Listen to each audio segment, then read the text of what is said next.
Well, as you can see, we've been in a meeting all day with the state chairman of ADC. Every single state is represented. As you can see, we have a roll call of all of them. And what the chairman has assured them, Senator David Mark, is that we have not come to ADC to push all of them aside or to push them aside. We are here as partners, as equal partners, and we are willing to work with them to build a formidable coalition, a formidable party that will achieve the mandate that we have set for ourselves, which is to rescue Nigeria from the ruling party. So have you agreed on a structure to accommodate the old state chairman, or would you be having a new state chairman? We have come to a clear understanding that all the state chairmen will remain in office. But where a chairman is willing to relinquish his position for whatever reason, he's free to do so. But we are not going to ask any chairman to leave his position. That is what we have agreed. Are you coming up with a convention? National convention? We will have an elective convention at the right time as stipulated in the Constitution. Okay, then this meeting you had today, does it address the other bickering that we've been airing? Did it address what? The bickering that we've been airing. Which bickering? There's no bickering. No, there have been back and forth between the federal government and the ADC. What is the business? Your party is mortally wounded. Like I've always said, we don't address such issues. But do you think that the current position of things within the ADC makes the APC campaign for 2027 a walkover? I'm not sure I understand your question, but what we have maintained is that the ADC is a coalition of political parties that is out to take power from this ineffective and inefficient government of APC in 2027. So whatever opinion they hold about our coalition, don't forget, they started by saying that it was dead on arrival. Then from there, they adjusted their position, say, oh, it won't last 6 months. Okay, that's an improvement, right? But we are busy working to build our party. As you can see, what we have done today is part of the effort to build the party, to assure all members, and to strengthen our internal democracy. So we are not going to be responding to anyone who wish that this will collapse at any time, or they can continue to wish what they want, while we continue to work to strengthen our party. It's believed that most of your party members... I'd like to hear from you. I want to get this straight from you for purpose of perfect reportage. Yes. How many state chairmen did you meet with?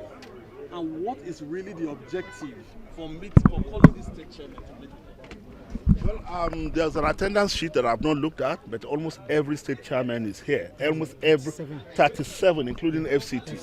37 state chairmen, including FCT, were present here. So, and the purpose is to dispel all kind of falsehood and rumors that have been going around the country that we have come to take over this party from them and to push them away. So we have invited them to this meeting to reassure them that we don't have any intention to push them away. We don't have any intention to shove them off. We are here to work with them as partners to build a strong and formidable political party. And they are assured, and they are going to leave Abuja today more confident than they were yesterday, that they are partners in the building of this coalition. But sir, what is your position, the position of this group, with that of your former presidential candidate, Abdullahi Kachuku? Because he's saying that the process of coming to the party was...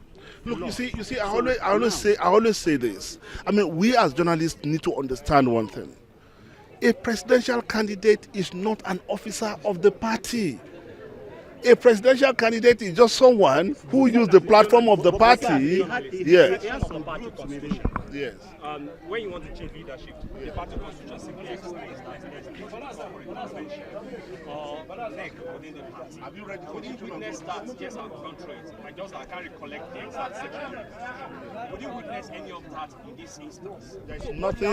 There is nothing in the constitution of ADC that we have contravened. We are on a solid legal ground, and if anyone has any evidence to show that we have violated our own constitution, they are free to act on it. But we are not going to continue continue to follow people who all they want to do is to continue to make noise to say, oh, this is going on and there. So we don't have time for that. But if anybody has any evidence that we have violated our constitution, then they should bring it forward. Surely there are still some ADC members that agree with the process. Yeah. What will be your message to this? If we know any member that is aggrieved for whatever reason, we'll be willing to engage them to reassure them. Perhaps they are aggrieved because they don't have information. Perhaps they are aggrieved because they are afraid that they are going to lose whatever position they are holding. And that's part of the process we've started today. So if we know any such member that is aggrieved, we are willing to engage with them to reassure them. Because everybody was carry along. We are all carry along, and we are part of it, and also we are also consider, and also we support. We have supported what you have coming out now. Okay, but do you have some of your members that are willing to relinquish their leadership based on the new status quo? Yes, maybe, but there's no anybody that have. None of them have come against me. Nobody have come against what we have planned before the press. Thank you very much. Naturally, all state chairmen are invited, and our duty is to be part of whatever is going to happen going forward. We've been part of this process for a year and a half. The party has done 4 NEC meetings in which we ratified the coalition. We agreed to have a coalition. The party has always been a party that says handshake is its philosophy. It's the ADC DNA. And so here, all the 36 states, including Abuja, are here. The chairmen are here. We are not worried about the idea that we are being replaced because we know the constitution. But we just want to make sure that the public understands the way we operate. And so it's a solidarity visit to our new leaders. It is also a communal visit to each other to prepare for the next steps. And that's why we're here. And it's been a wonderful few hours of deliberations. And then we'll go to the next level, which is to sensitize and to mobilize around the country. So what is happening in Lagos State? Are the people excited to embrace the coalition? I know APC is very strong. As at yesterday, the leader of PDP came to my office and collected his card. One of the leaders of APC also came and collected his card. Next week, Labour Party and Obedience are coming to collect their membership. In fact, they are having a conference. Tomorrow, a group is meeting just to declare that they are coming to Lagos. You know, Lagos has the largest voter register and the biggest population in Nigeria. And yes, it is the base of APC. That is why we are going into that battle with strategy, with wisdom, and with collective desire to get Nigeria to move from where it is to where it ought to be. That's what we represent in this coalition. So, and this weekend, Lagos is having a local government election. Yes. Is ADC participating, and what is the chances of ADC taking any seat there? No, we're ADC in Lagos. We came to a conclusion that we challenged the idea of having 57 LCDs where the Constitution recognizes 20. So we did not bother going into that, therefore legitimizing what one of the things we are struggling against. So I can understand that for you it may not make a lot of sense, but once you are challenging an act of government, then you cannot participate at the same time. Nonetheless, we have never stopped any single candidate who wants to go ahead. So we know that there are 1 or 2 candidates in some local governments where they have key strengths, and we told them go ahead. But as a party, we are not endorsing what we may later challenge in court if we think it doesn't follow the Constitution of the Federal Republic of Nigeria. Now, about INEC's operations, INEC is going to conduct some by-elections. Now, are you satisfied with how INEC has conducted itself, and why did it take INEC so long to conduct these by-elections to fill vacant seats? Well, of course, this is probably not happening in my jurisdiction, so my comment is going to be limited to the general principles that INEC in itself is one of the systemic issues we have in electoral methodology in Nigeria. You know, the fact that the president gets to appoint the head of INEC, he gets to deploy them in various states, and so, you know, in a way, they are not able to make certain decisions on their own and say we want to do this without getting clarity, especially since they are going to be funded, you know, also through that act. So I'm not surprised.